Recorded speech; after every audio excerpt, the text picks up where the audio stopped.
Paper Promises Debt, Money, and the New World Order. By Philip Coggan. How to get out of debt crisis. Debts accumulate on countries over time without pausing for a moment to consider potential repayment methods. Perhaps it relies on the same principle followed by mountaineers.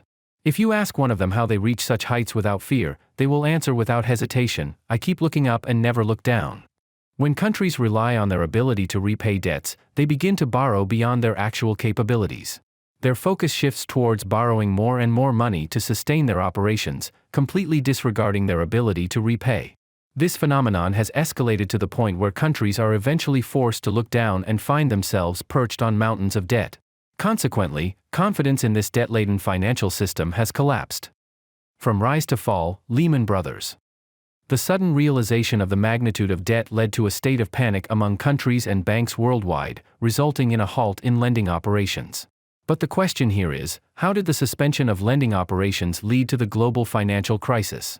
The golden age of borrowing contributed to the creation of a bubble within the financial system.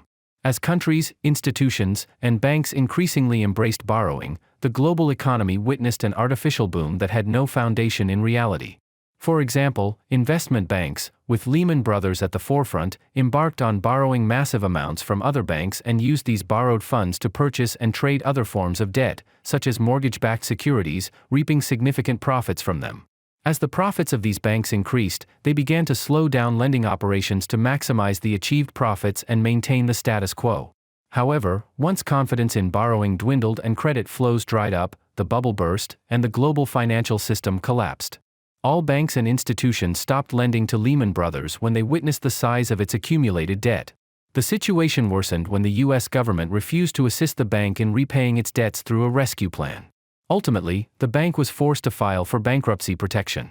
The collapse of Lehman Brothers triggered what is known as the domino effect, reverberating throughout the world. Banks and institutions that had lent to the bank incurred significant losses, forcing them to halt lending operations as well. The suffering was not limited to the financial sector alone. Countries like Greece and Spain fueled their growth through massive borrowing, and once the crisis erupted, these countries found themselves unable to repay their debts. Debts and loans in a new form. Most young people in this era bear a different type of debt that comes in the form of overdraft accounts, student loans, or housing loans. The ease with which debts accumulate represents a relatively new development. Our ancestors, who survived the Great Depression, were accustomed to shunning borrowing, even if it meant scavenging for food.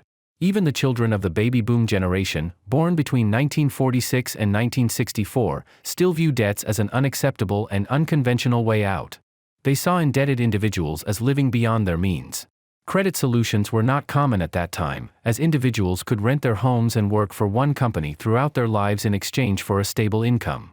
Today, the way cultures and societies handle financial situations has changed. With low interest rates, the rise of entrepreneurship, and the decline of traditional work practices, individuals' perception of borrowing has shifted, and their willingness to take loans for business ventures, education, or home purchases has increased. While previous generations rejected borrowing in all its forms, younger generations have accepted it as an inevitable way of life and meeting life's requirements. However, the accumulation of debts beyond an individual's actual capacity creates not only intergenerational conflicts but also future crises that everyone, without exception, will have to endure. For more information, you can check out summaries of our books on our channel. Thank you for your valuable time.